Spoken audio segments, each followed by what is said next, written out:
शुरू करते हैं इतिहास।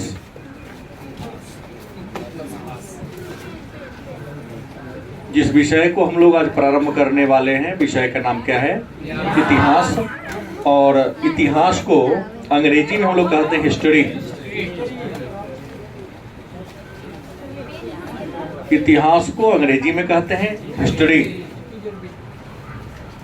तो इतिहास को प्रारंभ करने से पहले ये बता दूं कि हम लोग 11वीं क्लास के इतिहास को शुरू कर रहे हैं और 11वीं कक्षा का जो इतिहास है उसका नाम है विश्व का इतिहास।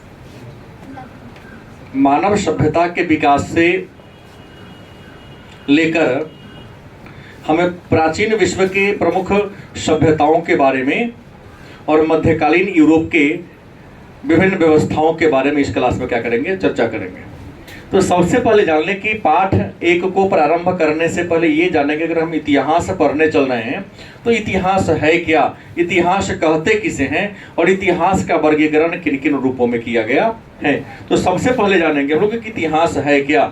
तो साधारणतः बोलचाल की भाषा में इतिहास का मतलब आप लोग लेते हैं बीती कहानी। बीती हुई कहानी को इतिहास कहते हैं। ऐसा बात आप लोग बचपन से पढ़ते आ रहे हैं, क्योंकि इतिहास 2 शब्दों के मिलने से बना है, इति जोर हास। इसमें इति का मतलब हमने कह दिया बीती और हास का मतलब हमने कह दिया कहानी। मतलब बीती हुई कहानी को, वह कहानी जो बीत गया, वह पल जो बीत गया, बीते हुए पल की जो कहानी है, उसी कहानी को हम क्या कहते हैं? इतिहास के नाम से जानते हैं। अब सवाल है कि इतिहास की शुरुआत कब से मानी जाती है? इतिहास की शुरुआत कब से मानी जाती है? तो वास्तव में कहा जाए, मानव के उद्भव के साथ, मानव के उद्भव के साथ ही, मानव सभ्यता के उद्भव के साथ ही इतिहास का अध्ययन प्रारंभ होता है। अब मन में एक प्रश्न होगा कि मानव इस धरती पर कब आया? तो आज जिस रूप में हम सब मौजूद हैं, विद्यमान हैं, हमारे बॉडी की संरचना जैसी है, हमारे शरीर की बनावट जैसी है, ऐसा इंसान मात्र आज से 40,000 साल पहले आया। लेकिन इस धरती पर जो पहली बार किसी जीव का उत्पत्ति हुई थी, वह 3 अरब 50 करोड़ साल पहले। मानव नहीं था, लेकिन धरती पर पहली बार किसी जीव का निर्माण, पहली बार किसी जीव की उत्पत्ति आज से 3 अरब 50 करोड़ साल 50 करोड़ साल पहले, मतलब 3.5 अरब साल पहले। हमारी धरती लगभग 4.5 अरब साल पुरानी है। 4.5 अरब साल पहले हमारी पृथ्वी बनी, लेकिन इस पर जीव 3.5 करोड़ वर्ष पहले आया। पृथ्वी पर जीव कैसा है? यहाँ 2 प्रकार की विचारधाराएं हैं। धर्म कहता है कि ब्रह्मा ने इंसान को रचकर, इंसान का निर्माण करके पृथ्वी पर भेज दिया, और पहला जो नर और नारी का जोड़ा ब्रह्मा ने बनाया, उसका नाम था, पुरुष का नाम था मनु और महिला का नाम था शत्रुपा। हम सभी मनु और शत्रुपा के ही क्या है? संतान हैं। बाद में अपने हिसाब से जाति धर्म हम लोगों ने बना लिया, लेकिन हम सब का मूल, हम सब का जड़ क्या है? एक है। एक ही जड़ की अलग अलग डालियां हैं।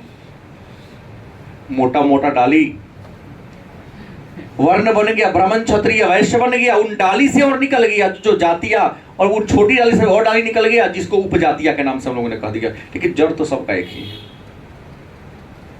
आज हम ब्राह्मण कहते, तुम क्षत्रिय कहते, तुम वैश्य कहते, तो अलग अलग जात कहते हो, लेकिन सबका जड़ क्या है? एक है।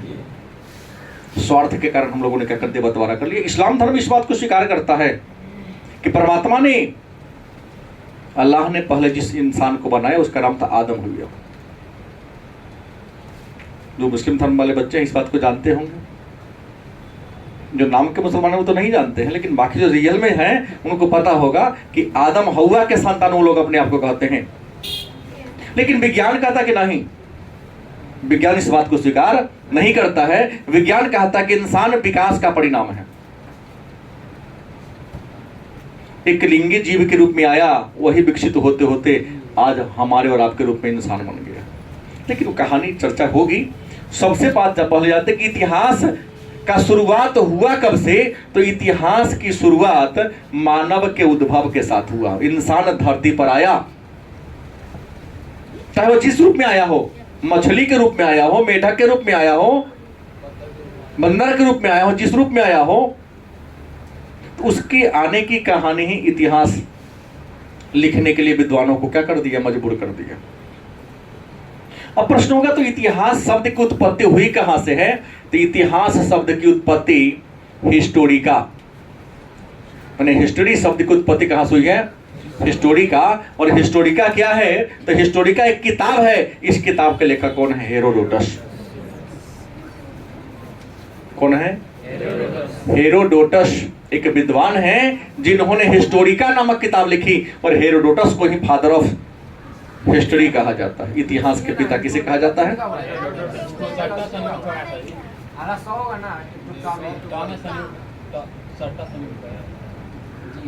हिस्टोरिका। आधा सौ छूट गया था। तो हिस्टोरिका एक पुस्तक का नाम है। उस हिस्टोरिका नामक पुस्तक को लिखा किसने? हेरोडोटस ने लिखा। हेरोडोटस यूनान के इतिहासकार थे, विद्वान थे। तो हेरोडोटस के द्वारा लिखा गया पुस्तक हिस्टोरिका से ही हिस्ट्री शब्द का प्रादुर्भाव हुआ, हिस्ट्री शब्द की उत्पत्ति हुई है। और हिस्टोरिका का मतलब होता है ऐसा ही था, ऐसा ही था या ऐसा ही हुआ होगा।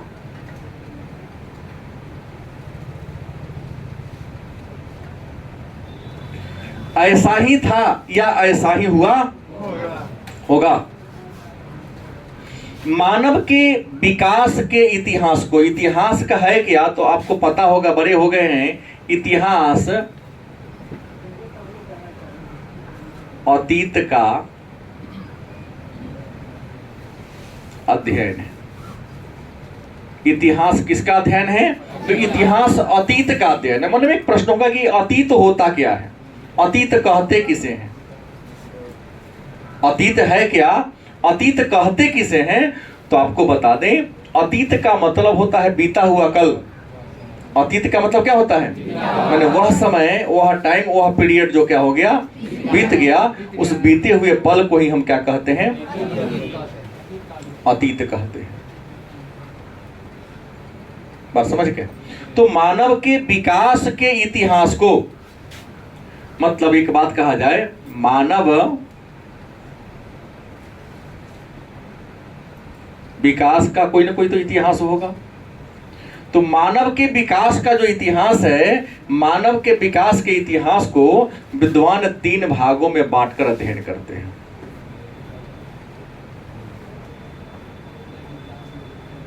मानव विकास के इतिहास को विद्वान कितने वर्ग में बांटकर अध्ययन करते हैं? 3 वर्गों में बांटते हैं। पहला है प्रागैतिहासिक काल,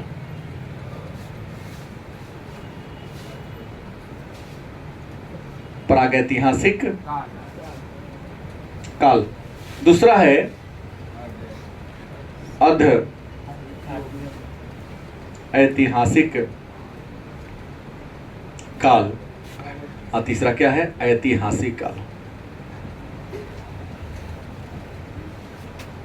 तो प्रश्न है, मानव के विकास के इतिहास को विद्वानों ने 3 भागों में बांटा है, 3 चरणों में बांटा है सुविधा के लिए। अब प्रश्न होगा कि प्रागैतिहासिक काल क्या है, या प्रागैतिहासिक काल कहते किसे हैं? प्रागैतिहासिक काल से आप समझते क्या, इसका मतलब क्या होता है? तो प्रागैतिहासिक काल का कहता है कि मानव जीवन का वह काल, या मानव के विकास का वह काल जिसका कोई लिखित विवरण नहीं है, कोई लिखित विवरण नहीं है, अनुमान लगाकर अध्ययन करते हैं।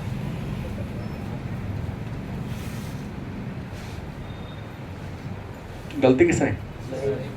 मानव जीवन का वह काल जिसका कोई लिखित विवरण उपलब्ध नहीं है, कोई लिखित प्रमाण नहीं है। कि इंसान धरती पर आया कैसे, अनुमान लगाते हैं। कुछ लोग कहते भगवान ने किया, कहीं लिखा हुआ बात नहीं है। कुछ कहता विकास से आगे बढ़ गया, यह भी किसी किताब में लिखा हुआ नहीं है। विद्वान अनुमान लगाते हैं। क्या लगाते हैं? अनुमान लगाते हैं, क्योंकि हम जितने बड़े हैं, आप जितने बड़े हैं, अपने माँ के गर्भ से ऐसा नहीं हुए थे। एक नर और मादा आपस में मैटिंग करता है, तो मैटिंग के दौरान क्या होता है कि पुरुष के अंडकोश से स्पर्म निकलता है और महिला के ओवरी से ओभा, अंडाशय निकलता है। स्पर्म ओभा को छेद करके, साइकोलॉजी में पढ़ाऊंगा, उसमें प्रवेश कर जाता है। जब दोनों मिलता है तो जाके माँ के गर्भाशय की दीवार में वह चिपक जाता है। 7 दिन तक जहां रहता है वहां चिपका हुआ रह जाता है। पुनः 7वें 8वें दिन से क्या होता है, वह 2 खंड में टूट जाता है। समान बराबर 2 भाग, जिसको समसूत्र विभाजन पढ़ा होगा आपने। और इसके 5 चरण होते हैं, एनाफेज, टेलोफेज, मेटोफेज। पढ़े होंगे साइकोलॉजी, सॉरी बायोलॉजी में। आप लोग नहीं पढ़े तो साइकोलॉजी में मैं पढ़ाऊंगा। 11 में जिनका साइकोलॉजी होगा उनको मैं पढ़ाऊंगा।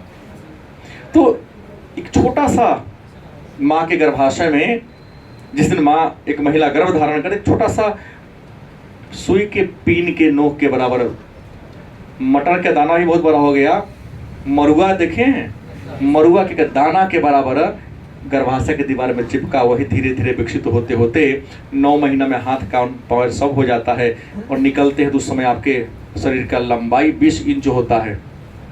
बच्चा के जन्म के समय उसकी हाइट कितनी होती है? 20 इंच होती है। और विकसित होते होते जो ऐसा है उसे रहते हैं, बस लंबाई थोड़ा बढ़ते लगता है, हाथ उंगली पैर सब लंबाई बढ़ने लगता है।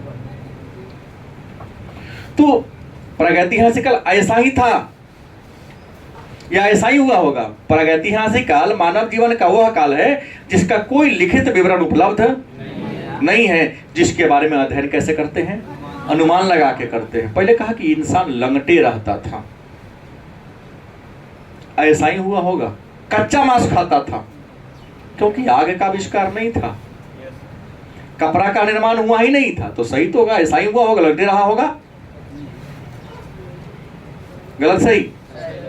आग का आविष्कार नहीं था तो कच्चे खाता होगा, पत्थर से टकरा के आएगा, बाद की बात है। तो यहाँ जो लिखा कि हिस्टोरिका का मतलब ऐसा ही था या ऐसा ही हुआ होगा, बात तो सही है ना, कि नंगा रहता होगा, कच्चा मांस खाता होगा, कंदमूल खा के रह जाता होगा, पेड़ पर सोता रहा होगा, थोड़ा ज्ञान आया होगा तो गुफा में रहा होगा। नहीं, कल्पना है। कल्पना करके, कल्पना के द्वारा मानव जीवन के जिस काल को हम अध्ययन करते हैं, अनुमान के द्वारा मानव जीवन के जिस काल को हम अध्ययन करते हैं, उसको हम प्रागैतिहासिक काल के नाम से। और आपको बता दूं, प्रागैतिहासिक काल के लोग अपने जरूरत को पूरा करने के लिए पाषाण, किस पर? पाषाण, जिसको हम पत्थर कहते हैं। प्रागैतिहासिक काल के लोग अपने जरूरत को पूरा करने के लिए किस पर निर्भर थे? पाषाण माने पत्थर पर निर्भर थे। किस पर निर्भर थे? पत्थर पर निर्भर थे। तो पत्थर पर निर्भर थे, इसलिए प्रागैतिहासिक काल का एक और नाम है पाषाण काल। क्या नाम है? क्योंकि इस काल के लोग अपने सभी जरूरतों को पूरा करने के लिए पूर्णतः पत्थर पर निर्भर थे। इस काल के लोग खाद्य संग्राहक थे, शिकार ही इनके जीविका का मूलाधार था। पत्थर से मार मार करके हिंसक जानवर को, किसी भी जानवर को मार दिया करते थे। पत्थर से पत्थर टकरा करके आग निकाल लिया करते थे। नहीं, जिस गुफा में सोते थे, जब आग का आविष्कार हो गया तो हिंसक जानवर से बचने के लिए गुफा के दरवाजे पर आग जला देते थे। इससे गुफा भी गर्म रहता था अंदर, और हिंसक जानवर भी गुफा में क्या होता था? जब आग का आविष्कार कर लिया, इसी प्रागैतिहासिक काल में ही, पाषाण काल में आग का खोज हो गया, तो क्या लोग मसाल बनाकर जंगल में शिकार करने चलते, ताकि जानवर इनसे आग के डर से क्या होता था? भयभीत होता था। तो प्रागैतिहासिक काल के लोग अपनी जरूरतों को किस पर पूरा करने के लिए किस पर निर्भर थे? और आपको बता दें, प्रागैतिहासिक काल के टाइम की बात कर ले तो 6 लाख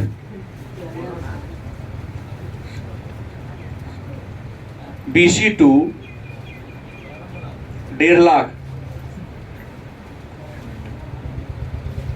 BC तक, मतलब प्रागैतिहासिक काल का टाइम क्या है? तो 6 लाख ईसा पूर्व से 1.5 लाख ईसा पूर्व के बीच के समय को हम प्रागैतिहासिक काल के नाम से, विद्वान का तो मैं नहीं कहता हूं, विद्वान कहते हैं इसका टाइम क्या है, 6 लाख ईसा पूर्व से 1.5 लाख ईसा पूर्व के बीच का क्या था, टाइम था। गलत कि सही? पाषाण माने पत्थर का यूज करते थे प्रागैतिहासिक काल के लोग, इसलिए इसका नाम क्या पड़ गया, पाषाण काल। लेकिन प्रारंभ में जो पत्थर के औजार थे, थोथरे थे, बेडौल थे, नहीं, जैसा पत्थर था उसी प्रकार यूज कर लिया। गलत कि सही?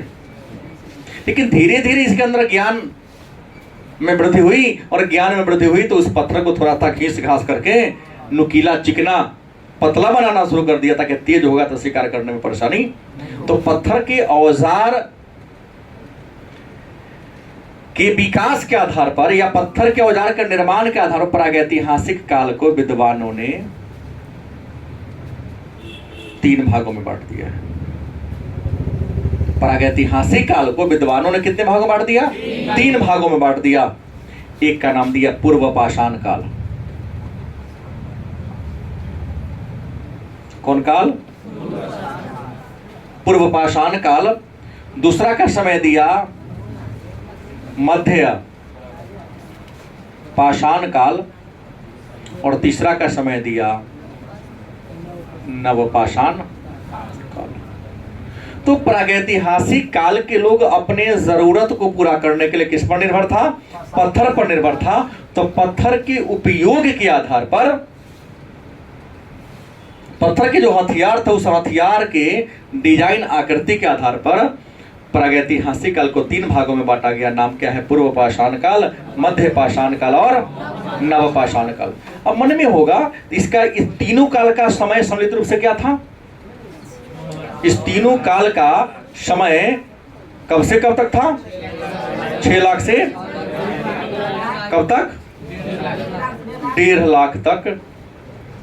इसका समय को क्या कर लिया गया, लोगों ने क्या कर लिया? मान लिया। इस तीनों का समय मिला जुला के कितना था? 6 लाख ईसा पूर्व से 1.5 लाख ईसा पूर्व। ये जो पूर्व पाषाण काल था, मानव ने सबसे ज्यादा लंबा समय, इंसान ने सबसे ज्यादा लंबा समय इसी पूर्व पाषाण काल में बिताया। किस काल में? पूर्व पाषाण काल में सबसे लंबा समय बिताया। और इस पूर्व पाषाण काल के समय के बारे में विद्वान कहते हैं, इस पूर्व पाषाण काल का जो टाइम था, इस पूर्व पाषाण काल का टाइम रियल में ये टाइम था। हाँ, 6 लाख से, मतलब लिख दे सीधा, 6 लाख से 1,50,000 तक था। इसका था ही केवल पूर्व पाषाण काल का था, क्योंकि इंसान ने सबसे ज्यादा लंबा समय इसी पूर्व पाषाण काल में बिताया। क्योंकि बच्चा को वर्णमाला सीखने में ही, हिंदी का क से ज्ञ तक सीखने में बहुत लंबा टाइम लग जाता है। अगर एक बार क से ज्ञ तक सीख लो, गलत कि सही? तो फिर किसी शब्द को बड़ी आसानी से, और जब शब्द को सीख लिए तो वाक्य का निर्माण करना बड़ा आसान हो जाता है। क्या जी? तो यहाँ इंसान प्रारंभिक पीरियड में था, इसे लंबा समय इसी में बिताया, पूर्व पाषाण काल। अध्ययन की सुविधा के दृष्टिकोण से विद्वानों ने इस पूर्व पाषाण काल को भी 3 भागों में बांट दिया। इसको ऐसे हम कर दें, इस पूर्व पाषाण काल को भी विद्वानों ने कितने भाग बांट दिया? 3 भागों में बांट दिया। पहला, निम्न पूरा पाषाण काल। हाँ, कह सकते हैं निम्न या निम्न पूरा पाषाण काल। निम्न को पूर्व पूरा पाषाण काल भी निम्न कह दो, पहले जोड़ दो ना पूर्व। लघु के ना, लघु माने छोटा होता है, सब बात अपना से नहीं चलेगा। सही, निम्न चलेगा, पूरा पूर्व चलेगा। निम्न माने पहले वाला, तो निम्न पूर्व पूरा पाषाण काल या निम्न पूरा पाषाण काल। और निम्न पूरा पाषाण काल, इसका जो टाइम था, पुनः इसको पूर्व को बांटे हैं। तो निम्न पूरा पाषाण काल का टाइम विद्वान लेते हैं आपको 6 लाख से 1.5 लाख। कितना ले लिया? 6 लाख से 1.5 लाख। हाँ, 6 लाख से 1.5 लाख ईसा पूर्व बीसी। निम्न पूरा पाषाण काल के बाद दूसरा आता है मध्य पूरा पाषाण काल। दूसरा क्या आता है? मध्य पूरा पाषाण काल। और मध्य पूरा पाषाण काल का टाइम देता है 1.5 लाख से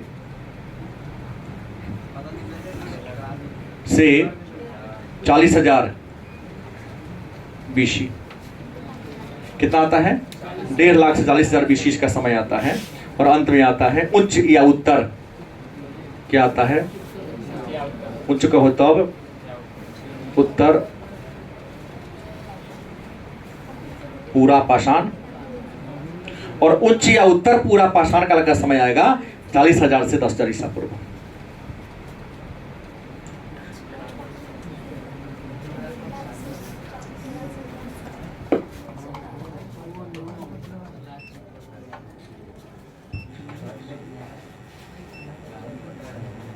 ये इसका टाइम था। और मानव ने आग का आविष्कार इसी उच्च या उत्तर पूरा पाषाण काल में किया था। तो अगर बड़े परीक्षा देना हो तो बड़े परीक्षा में छोटे परीक्षा में कि आग का आविष्कार किस काल में हो तो प्रागैतिहासिक काल या पाषाण काल में। लेकिन अगर आप हायर लेवल के एग्जाम देने जाते हैं, यूपीएससी की एग्जाम देने जाते हैं, तो आप पूछा गया प्रश्न है कि आग का आविष्कार किस काल में हुआ? तो उच्च या उत्तर पूरा पाषाण काल में हुआ था। और मानव ने सबसे लंबा समय बिताया पूर्व या निम्न पूरा पाषाण काल में या पूर्व पूरा पाषाण काल में।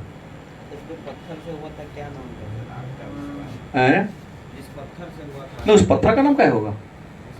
किस इंसान ने सबसे पहले आकाश किया? ये होगा नाम पिकिंग मानव। क्या नाम था? जैसे पत्थर का मतलब पत्थर ही होता है ना। पिकिंग मानव ने आग का आविष्कार किया किसने? तो उसको पिकिंग मानव या बीजिंग मानव, बीजिंग मानव चीन के, मैं कल अगले क्लास में चर्चा करूंगा। पहले मध्य पाषाण काल क्या आता है? मध्य पाषाण काल का देखिए यहां मैं खत्म किया 10,000, कहा कि इसका खत्म लास्ट में कहा होता है 10,000। तो इसका समय होता है मध्य पाषाण काल का समय 9,000 बीसी टू 4,000 बीसी। और मध्य पाषाण काल को पूर्व पाषाण काल और नव पाषाण काल के बीच का कड़ी माना जाता है, मतलब जोड़ने वाला। और इंसान ने सबसे छोटा समय, सबसे अल्प समय मध्य पाषाण काल में ही बिताया। तो देखो ना, 9,000 ईसा पूर्व से 4,000 कितना हुआ? 4, 5, 9, लगभग 5,000 साल बिताया। और अंत में आता है कौन? नव पाषाण काल। तो थोड़ा सा यहाँ डेट में कंफ्यूजन हो जाता है, लेकिन कंफ्यूजन को अगर छोड़ दिया जाए तो कुछ विद्वान लिखते हैं कि नव पाषाण काल को 7,000 से 1,000 ईसा पूर्व। कितना से लिखते हैं? कुछ विद्वान लिख देते हैं 7,000 बीसी टू 1,000 बीसी। और आपको बता दें कि मानव यहां तक पूर्व पूरा पाषाण काल में क्या था? तक खाद्य संग्राहक था। खाद्य संग्राहक था। खाद्य संग्राहक का मतलब होता है कि भोजन की तलाश में करोड़वा की तरह, कंजरवा की तरह यत्र तत्र भटकने वाला। खेती बाड़ी नहीं करता था, जंगल में शिकार करता था। और जो शिकार या कंदमूल इकट्ठा किया, उसी कंदमूल को क्या कर लिया? खा लिया। कोई दिक्कत? शिकार करके खाया, पेड़ पौधा पर फल फूल मिला, उसको खा लिया। और कभी कभी हुआ कई दिनों तक शिकार मिला ही नहीं लोगों को, तो क्या हुआ? ये कुत्ता को देखे होंगे, जब भोजन नहीं मिलता है तो शमशान घाट की ओर चला जाता है और हड्डी जो फेंका रहता है उसी को चूसते रहता है। हड्डी में मांस रहे चाहे उसी को चूसते रहता है। उसे अपमार्जन कहते हैं। क्या कहते हैं? मान लिया कि भोजन की इकट्ठा करने का नहीं मिला, तो पहले से अपने जो जानवर को मारा है उसके हड्डी में जो थोड़ा मोड़ा कुछ रह गया है उसी को खुरचता था, पत्थर से या हड्डी से ही रगड़ता था। और खुरच कर जो मांस थोड़ा बच गया उसी को लोग क्या मिलता उसी को खाता था। इस प्रक्रिया को अपमार्जन कहते हैं। क्या कहते हैं? मध्य पाषाण काल और नव पाषाण काल मानव जीवन का सबसे महत्वपूर्ण काल था, क्योंकि मानव यहां पर क्या बन गया? खाद्य संग्राहक से क्या बन गया? खाद्य उत्पादक बन गया। खाद्य उत्पादक का मतलब क्या हो, खेती बाड़ी करना शुरू कर दिया। क्या करना शुरू कर दिया? खेती बाड़ी करना शुरू कर दिया। और जब खेती बाड़ी करेगा तो अस्थायी रूप से रहने लगा। मानव कृषि का विकास किस काल में किया? अस्थायी रूप से किस काल में बसा? कृषि का विकास किस काल में हुआ? कोई दिक्कत? तांबा का आविष्कार इस नवपाषाण काल में, नाव का आविष्कार नवपाषाण, कुत्ता को पालतू बनाया नवपाषाण काल में, चाक का आविष्कार नवपाषाण काल में, पहिया का आविष्कार। अब कहोगे सर खेती इतिहास का तो ऐसा ही था या ऐसा ही हुआ होगा? कृषि का विकास हुआ कैसे? पर डाउन करो ना। हाँ, कृषि का विकास कैसे हुआ होगा? तो कृषि के विकास की कहानी मैं आपको बता दूं। हमने कहा ऐसा ही था या ऐसा ही हुआ होगा, जो मैं कह रहा हूं सत्य नहीं है, लेकिन उम्मीद है जो बोल रहा हूं सत्य ही होगा, क्योंकि हिस्टोरी हिस्टोरिका से निकला है और हिस्टोरिका का मतलब है ऐसा ही था या ऐसा ही हुआ। तो प्रश्न कृषि का विकास कैसे हुआ? तो हमने कहा कि प्रारंभिक मानव खाद्य संग्राहक था, जानवर को मार के खाता था, जंगल में घूम घूम करके फल फूल को इकट्ठा करता था। इकट्ठा करने के क्रम में कई बार हुआ हो कि आप लोग जैसे डिजॉनेस्ट नहीं लोग, आया है पढ़ने, तमाशा कर रहा है, बतिया रहा है पीछे पीछे, फल तोड़ के बहुत लाया, और फल तोड़ के लाया तो देखा कि बहुत ज्यादा मात्रा में फल हो गया। क्या नीतीश कुमार तुम्हारा नाम है ना? क्या सूरज कुमार, तोड़े पर लेता हूँ टारगेट आज। फल बहुत तोड़ के लाया होगा और ऐसे ही का डिजॉनेस्ट सूरज कुमार जैसा मिला होगा। लाने के क्रम में क्या हो, कुछ फल को छुपा दिया होगा कि मान ली जाएंगे तो सब दोस्तों तक खाइए जाएगा बांट के, इससे पहले ही तो 4 को 10 को 20 को फल को चुरा के माटी में कर दो कि जिस दिन नहीं मिलेगा उस दिन क्या करेंगे? खाएंगे। हम देखे नहीं है ऐसा हुआ होगा। फल को मिट्टी में क्या कर दिया? गाड़ दिया। या फल खाया तो कुछ दाना पेट भर गया, नहीं हो तो घायल बकुला के पोठी या टीत। खाना का स्वाद तब नजर आता है जब पेट भरल हो, टेस्टी नहीं था। जब भूखा इंसान को नमकीन भोज सब्जी भी बहुत स्वादिष्ट लगता है, पेट भरने के बाद स्वाद या खटास मिठास तुमको नजर आता है, बसिया या ताजा तब दिखाई देता है जब क्या हो, पेट भरल हो। जब 4 दिन का भूखा हो तो उसको बसिया टटका ना बुझाता है और ठंडा गर्म ना बुझाता है। बुझाता है, उसको लगता है कैसे मिले कि हम अपने भूख को शांत कर लो इससे। केवल भोजन बुझाता, भोजन मिलनी चाहिए, मिट्टी नहीं होनी चाहिए, खाने के लायक होना चाहिए। तो प्रश्न है, कुछ खाया होगा, फेंक दिया होगा, फेंकने के क्रम में उसमें से क्या निकला होगा? कुछ बीज रहा होगा, मिट्टी में दब गया होगा, जम गया होगा, या हो सकता है कुछ सूरज नाम जैसे महापुरुष उस समय भी रहे हो, मिट्टी में छुपा दिया हो, मिट्टी में छुपाया होगा तो उससे क्या निकल गया होगा? पेड़ निकल गया होगा। क्या निकल गया होगा? पेड़ निकला होगा। अब बहुत दिन के बाद यार हम फला जगह छुपाए थे, चलो खाते हैं, गया तो क्या देखो तो वृक्ष बना था, वैसा ही फल लटका था। तो इंसान ने सीखा होगा कि फल को लगाने से, बीज को डालने से पुनः क्या बनता है? पेड़ बनता है, और पेड़ से ही फल मिलता है। देखने को अनुमान है, किसी ने देखा नहीं है। तो हमने कहा नवपाषाण काल का समय आ गया। तो उम्मीद है इन चारों बातों का आप लोग समझ गए होंगे। अब है दूसरा काल, अध ऐतिहासिक काल। दूसरा कौन काल है? तो मन पर में प्रश्न होगा कि अध ऐतिहासिक काल क्या है, या अध ऐतिहासिक काल से आप क्या समझते हैं? बड़ी आसान उत्तर होगा कि मानव जीवन का वह काल जिसका लिखित विवरण है। क्या है? लिखित विवरण पढ़ने में सक्षम नहीं है। मानव जीवन का वह काल जिसका लिखित विवरण उपलब्ध है, लेकिन उसके लिपि को हम पढ़ने में सक्षम क्या कहलाता है? और आपको बता दें, विश्व की एक सभ्यता है जिसका लिपि आज तक नहीं पढ़ाया है। लिपि है उसका, लेकिन लिपि पढ़ाया नहीं है। जैसे हम यहाँ एक शब्द लिख रहा हूं,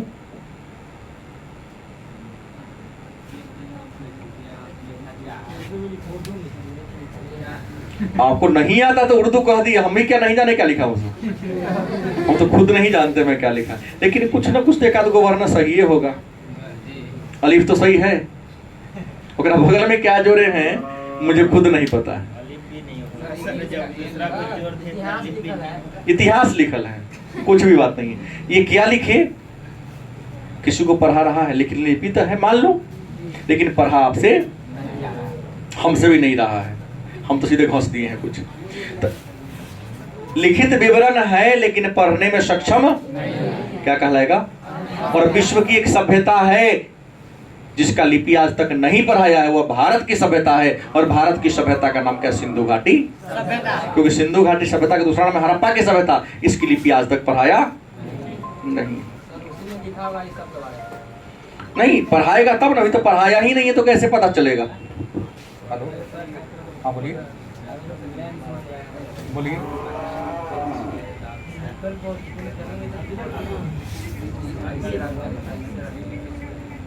कोना कॉलेज में नाम, कृष्णा कॉलेज।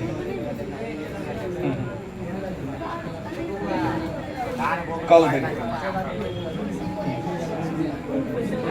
ठीक। हाई मुद्दे पर आइए। ऐतिहासिक काल लिखित विवरण है, पढ़ने में सक्षम तो पढ़ाया ही नहीं तो इसका वर्गीकरण होगा। ये तो अनुमान था तब ने वर्गीकरण कर दिया। तीसरा कौन है, ऐतिहासिक काल मतलब लिखित विवरण है, लिखित विवरण है और पढ़ा भी जा सकता है। क्या कहलाता है, इतिहास। और इस इतिहास को 3 भागों में बांटा गया है, प्राचीन काल,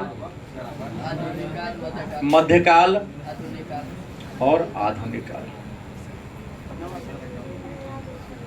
कोई दिक्कत। तो पहले का जो इतिहास पर हमने पाषाण काल पढ़ा, और इंसान ने सबसे पहला जिस धातु की खोज किया उसका नाम क्या था। तो पाषाण काल के बाद जो युग आया उस युग का नाम क्या था, तांबा यूज किया तो नाम क्या पड़ गया, ताम्र काल, ताम्र युग।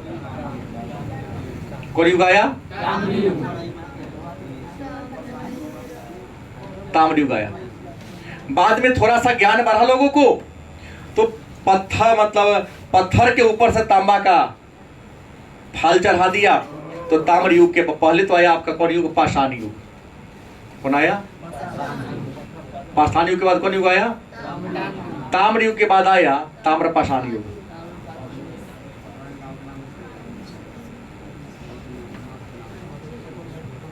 ताम्र पाषाण युग एक नया युग आया, कांस्य युग। कौन युग, क्योंकि कांस्य में तांबा में टीन मिला करके एक नया मिश्र धातु बना लिया, कांस्य युग। और कांस्य युग के बाद एक नया युग आया, उसका नाम पड़ गया, क्योंकि अब लोहा का आविष्कार हो गया, लोहा युग आया। लेकिन जब लोहा का आविष्कार हो गया तब मानव के जीवन में बहुत सारे क्या हुए, बदलाव हुए। मानव के जीवन को लोहा ने क्या कर दिया, बड़ी आसान कर दिया। मानव बड़ी संख्या में लोहा के बड़े बड़े हथियार औजार बनाने लगे। जंगल को काटना, भूमि को जोतना भी क्या हो गया, आसान हो गया। और इंसान का जीवन क्या हो गया, दुर्गम से क्या हो गया, सुलभ हो गया। बात समझ के। तो ये मानव सभ्यता के विकास का इतिहास हमने पढ़ा। क्या पढ़ा, और इसके 3 चरणों को हमने क्या किया, पढ़ा। अब इसके बाद की जो कहानी है कल के क्लास में चर्चा करेंगे, मंडे को। कल तो संडे है।